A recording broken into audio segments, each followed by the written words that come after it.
তো গাইস স্টুডিওর মধ্যে ফুল রেকর্ডিং চলতেছে, রিহার্সাল হইতেছে, এঙ্গর ফুল রিহার্সাল হইতেছে। এনারা খারাপ কমেন্ট কেউ করেন না যে মানে পিয়ানোটা ইলেকট্রিক পিয়ানো, তো অল্প বুঝার দেরি হইতেছে। পিয়ানো মাস্টার হয় 2-3 জন আছে, তো তারপর অল্প বুঝাটা অল্প টাইম লাগতেছে। আপনারা ইন্তজারত হবেন, আপনারা একদম অত জলদি সুরের থেকে আর সুরের পিয়ানোর সাউন্ডে আমরা থেকে গান ফাইবার আশা রাখুন, আমরা এনে করে প্রোভাইড করার চেষ্টা করবো। সেটিংটি খালি আমরা মিলানি হইতেছে, কারণ বহুত ইলেকট্রনিক বটন সটন না, এগুলি মানে সব বুঝতেছে না আর কি বাইরা।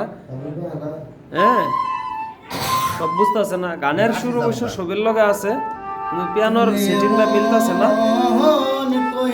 হ্যাঁ, পিয়ানোর সেটিংটা মিলতেছে না। এই যে বায়ার হিট তেরি হিট না, বাই মানে রাত 12টা না 1টা না বাই দিয়ে মানে আমি বাপারই পাইছি না যে এরকম হিট, মানে কাম দাম ফালাইয়া দেখতেছি যে না বেচারা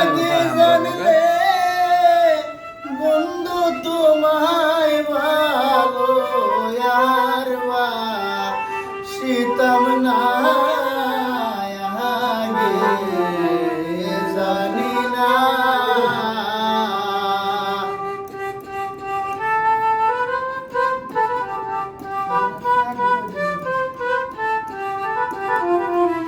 মানে সেটিংটা মিলতেছে না, কোশিশ করতেছে তারা সেটিংটা মিলানির লেগা। পিয়ানো তো